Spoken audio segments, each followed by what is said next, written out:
विद्यार्थी मित्रांनो, आज आपण आंतरराष्ट्रीय संबंधाच्या अभ्यासाचे दृष्टिकोन आहेत त्या दृष्टिकोनातला शेवटचा दृष्टिकोन आपण या ठिकाणी घेणार आहोत.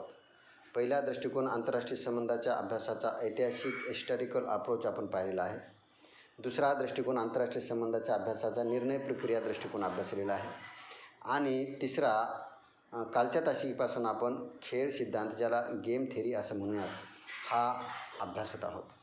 मित्रहो, आंतरराष्ट्रीय संबंधाच्या अभ्यासातील अध्ययनातील हा एक महत्त्वाचा सिद्धांत म्हणून अलीकडील कालखंडामध्ये नावारूपाला आलेला आहे.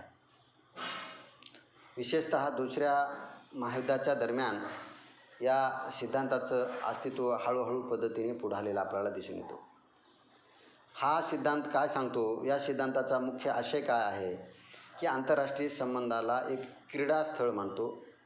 ज्या पद्धतीने एखाद्या खेळामध्ये वेगवेगळे खेळाडू दुसऱ्या प्रतिस्पर्धी देशावर, पक्षावर ज्या पद्धतीने मात करतात, त्याच पद्धतीने आंतरराष्ट्रीय व्यवस्थेत आपण आंतरराष्ट्रीय संबंधाला क्रीडास्थळ मानून त्या पद्धतीने त्याच्यावर मात केली पाहिजे आणि त्यातून आपलं राष्ट्रीय हित साध्य केलं पाहिजे, अशा प्रकारचा भाग या आंतरराष्ट्रीय संबंधाच्या अभ्यासामध्ये आहे.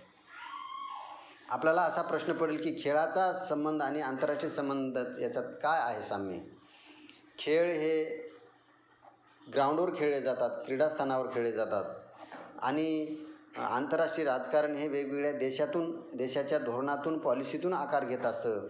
म्हणून याच्यामध्ये थोडीशी तफावत दिसते असं आपल्याला वाटण्याची दाट शक्यता आहे. बरोबर आहे मित्र. परंतु आंतरराष्ट्रीय संबंधाच्या काही अभ्यासकांनी आंतरराष्ट्रीय व्यवस्थेला एक क्रीडांगण मानून वेगवेगळ्या राष्ट्राच्या नीतीला आपण प्रतिनीतीच्या माध्यमातून प्रत्युत्तर देऊन आपण आपलं हित कसं साध्य करू शकू, याचा विचार प्रामुख्याने या खेळ सिद्धांताच्या माध्यमातून सांगितलेला आहे. 1944च्या दरम्यान हा खेळ सिद्धांत प्रामुख्याने उदयाला आलेला आहे. जर्मन गणिततज्ञ लिबनिट्झ यांनी या खेळ सिद्धांताचं प्रतिपादन केलेलं आहे. त्यानंतर जॉन न्यूमन आणि ऑस्कर मॉर्गेनस्टर्न यांनी अर्थशास्त्रामध्ये या सिद्धांताचा प्रयोग केल्याचं आपल्याला दिसून येतं. म्हणजे देशाची अर्थव्यवस्था मजबूत करण्यासाठी आणि गतिमान करण्यासाठी ज्या पद्धतीनं क्रीडा क्षेत्रामध्ये वेगवेगळ्या खेळाडू आपली आघाडी घेऊन चाल करतात, तशाच पद्धतीची आघाडी आपल्याला घ्यावी लागते, हा अर्थशास्त्राचा त्यामध्ये आशय आहे. पण राज्यशास्त्रामध्ये या सिद्धांताचा शिरकाव कशामुळं झाला तर खऱ्या अर्थाने आपल्याला पहिलं आणि दुसरं महायुद्ध टाळता आलेलं नाही.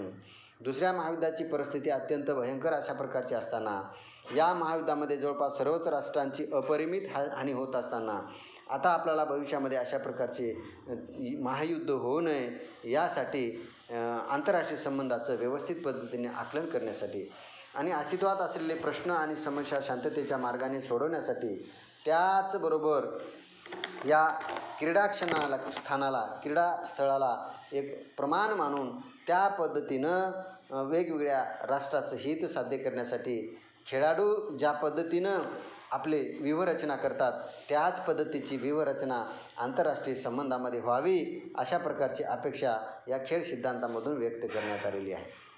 आता या सिद्धांताचे समर्थक कोण आहेत? या सिद्धांताला कोणी प्रतिपादन केलं तर ज्यामध्ये मगाशी तुम्हाला म्हटल्याप्रमाणे एक नाव आहे, ज्यामध्ये लिबनिट्झ हा जर्मन गणिततज्ञ आहे. त्यानंतर जॉन न्यूमन, त्यानंतर ऑस्कर मॉर्गेनस्टर्न यांनीसुद्धा अर्थशास्त्रामध्ये या शब्दप्रयोग केलेला आहे. शामन शेलिंग व मार्टन काप्लान यांनी आंतरराष्ट्रीय संबंधामध्ये या सिद्धांताचा स्वीकार केलेला आहे, हा सिद्धांत अवलंबलेला आहे, या सिद्धांताचा वापर केलेला आपल्याला दिसून येतो. म्हणून मार्टन काप्लान यांचा आंतरराष्ट्रीय संबंधाच्या अध्ययनामध्ये आणि अभ्यासामध्ये अत्यंत महत्त्वपूर्ण अशा प्रकारचे योगदान आहे. याशिवाय या सिद्धांताचे जे समर्थक आहेत, त्यामध्ये Karl Deutsch, Arthur Banks, Richard Clant, Thomas Schelling, Martin Shubik, William Riker इत्यादी विचारवंतांनी, इत्यादी अभ्यासकांनी जाणीवपूर्वक खेळ सिद्धांतामध्ये काही बदल आणि फेरबदल घडवून आणून आंतरराष्ट्रीय संबंधाला समृद्ध करण्याचा प्रयत्न त्यांनी केलेला आहे. या सिद्धांताचा मुख्य आशय काय आहे तर आंतरराष्ट्रीय संबंध हे एक क्रीडास्थळ आहे आणि या क्रीडास्थानावर राष्ट्र राज्ये आपली व्यूहरचना करत असतात, आखत असतात. एक दुसऱ्याच्या चालीचा अंदाज लावून पुढील नीती ठरवली जाते आणि तशा प्रकारची नीती प्रामुख्याने खेळ सिद्धांताच्या माध्यमातून ठरवून त्या राष्ट्राला समृद्ध करण्याचा विचार प्रामुख्याने या सिद्धांतामध्ये असल्याचं लक्षात येतं. मित्रहो, खेळ सिद्धांत हा केवळ खेळाशी संबंधित नाही, तर खेळाचा आधार घेऊन खेळाचं मॉडेल पुढं ठेवून वेगवेगळ्या विषयातल्या समस्या आणि अडचणी सोडवण्यासाठी हा सिद्धांत निश्चितच पूरक आणि उपयोगी ठरणार आहे. बुद्धिबळाच्या खेळाप्रमाणे आंतरराष्ट्रीय क्षेत्रात आपले हेतू साध्य करण्यासाठी विविध डावपेचात्मक आखणी केली जाते आणि या डावपेचाच्या माध्यमातून प्रतिस्पर्धी प्रतिराष्ट्रावर मात करण्याची कला या खेळ सिद्धांताच्या माध्यमातून अवगत होते.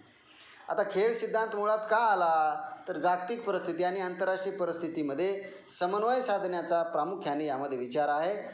अस्तित्वात असलेले प्रश्न युद्धाच्या संघर्षाच्या माध्यमातून न सोडवता व्यूहरचनेच्या माध्यमातून खेळाच्या विविध खेळाडूंच्या ज्या पद्धतीने हालचाली होतात त्याच पद्धतीने हालचालींचा अवलंब करून आपण नॅशनल इंटरेस्ट, राष्ट्रीय हित साध्य करू शकतो आणि हे साधत असताना शांततामय सहमार्गाचा अवलंब करावा अशा प्रकारची अपेक्षा यामध्ये आहे. प्रतिस्पर्ध्यावर म्हणजे दुसऱ्या राष्ट्रावर मात करण्याची कला या आंतरराष्ट्रीय संबंधाच्या खेळ सिद्धांताच्या माध्यमातून आपल्याला दिसून येते, अवगत केले जाते. आंतरराष्ट्रीय राजकारणात विश्वास ठेवणारे खेळाचे एक आराखडा तयार करण्यात आलेला आहे. ज्या पद्धतीने आंतरराष्ट्रीय पातळीवरचे काही नियम असतात, आता आपण उदाहरणार्थ फुटबॉल घ्या, व्हॉलीबॉल घ्या किंवा बॅडमिंटन घ्या, यांचे ज्या पद्धतीनं नियम ठरवून दिलेले असतात, याच खेळामध्ये जास्तीत जास्त लाभ आणि म्हणजे कमीत कमी नुकसान आणि कमाल अशा प्रकारचा लाभ हे जे तत्त्व आहे ते तत्त्व प्रामुख्याने या खेळ सिद्धांतामध्ये गेम थेअरीमध्ये अवलंबलेलं आहे. खेळात जसा पंच नियमांचे पालन करण्याविषयी दक्ष असतो आणि नियमांचं पालन करून घेतो, तशाच पद्धतीनं जागतिक पातळीवर सुद्धा आंतरराष्ट्रीय क्षेत्रामध्ये एक आंतरराष्ट्रीय स्वरूपाचे कायदे आणि आंतरराष्ट्रीय स्वरूपाचे काही जे नियम आहेत त्या नियमाचं काटेकोरपणे पालन व्हावं यासाठी संयुक्त राष्ट्र संघटना आहे. मित्रहो, पहिलं महायुद्ध झाल्यानंतर 1920 साली राष्ट्रसंघ नावाची जागतिक स्वरूपाची एक संघटना, लीग ऑफ नेशन ज्याला आपण म्हणूयात, राष्ट्रसंघ म्हणूयात, या संघटनेची स्थापना केली गेली.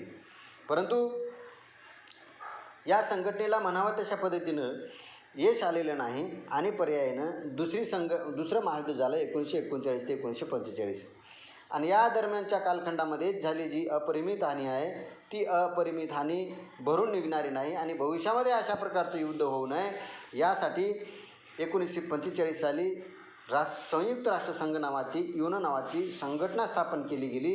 अर्थात ही संघटना म्हणजे जागतिक पातळीवर वेगवेगळ्या नियमांचं नियमन आणि संचलन करण्याचं काम केलं जातं, ज्याला आपण संयुक्त राष्ट्रसंघ असं म्हणतो. सांगण्याचं तात्पर्य असं आहे की खेळ सिद्धांतात तर्कसंगत व्यवहाराचं मार्गदर्शन केलं जातं आणि प्रामुख्याने विशेषतः 1960 पासून या आंतरराष्ट्रीय संबंधाच्या अभ्यासामध्ये आणि अध्ययनामध्ये खेळ सिद्धांताचं अवलंब मोठ्या प्रमाणात करण्यात आलेला आहे.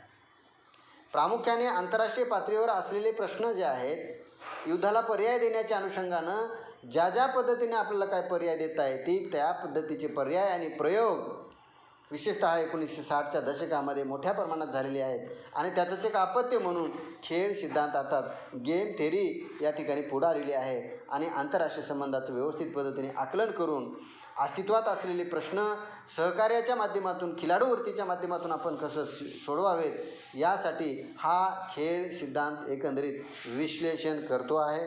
उद्याच्या तासिकेमध्ये आपण खेळ सिद्धांत आणि खेळ सिद्धांताचा जे काही प्रकार आहेत तर ते प्रकार आपण शून्ययोग खेळ अशा वगैरे जे आहेत ते आपण प्रकार पाहून हा भाग उद्या संपवणार आहोत. धन्यवाद.